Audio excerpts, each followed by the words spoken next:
তারপরে আমরা দেখব হচ্ছে নেক্সট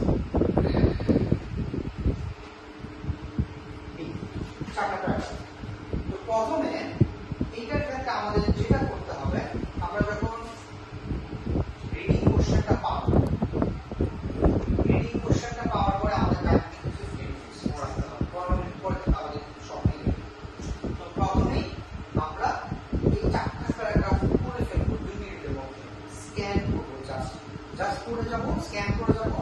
আমরা কি করছি 9 টেন 11 এটা পড়ার সময় আমরা কি অবজেক্টিভ টার্গেট আপনার মনে আছে, একটা কবি পরিচিতি বা গল্প পরিচিতি ইম্পর্টেন্ট লাইনগুলো ইম্পর্টেন্ট টপিকগুলো আমরা একটু লাগাই না, আমরা এখানে সেই কাজটাই করবো। এই যে একটা প্যারাগ্রাফ আছে, এই প্যারাগ্রাফটা আমি 20 সেকেন্ডের মধ্যে করে ফেলবো।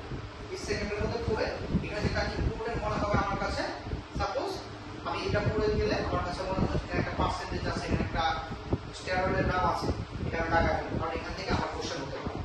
বুঝতে পারলাম? আচ্ছা, এখন ঠিক আছে, চারটা প্যারাগ্রাফ আমি পড়ে ফেলবো 20 সেকেন্ডের মধ্যে প্রত্যেকটা প্যারাগ্রাফ, তাহলে চারটা পড়তে আমাদের 80 সেকেন্ড লাগবে। আমি আরেকটু আপনাদেরকে তাহলে এই চারটা প্যারাগ্রাফ দেবো, এটা আমরা পড়বো। এখন একটু দেখাই যে কোশ্চেনগুলো কি টাইপের থাকে। এখানে কিছু ইনস্ট্রাকশন দেওয়া আছে, ক্যান্ডিডেট ইনস্ট্রাকশন, 15 মিনিট সময় থাকবে, প্রত্যেকটা 1 মার্ক করে থাকবে, এগুলো হচ্ছে এগুলো আমাদের ইনস্ট্রাকশন। তো টাইম হচ্ছে 15 মিনিটস। এখন আমরা যদি দেখি এখানে কিছু ইনস্ট্রাকশন দেওয়া আছে, এগুলো আমরা একবার পড়ে বুঝতে পারবো। এখন আমরা যদি দেখি সার্ভে অন স্কিল লাইটিং দিয়ে কোশ্চেন শুরু করতে হবে।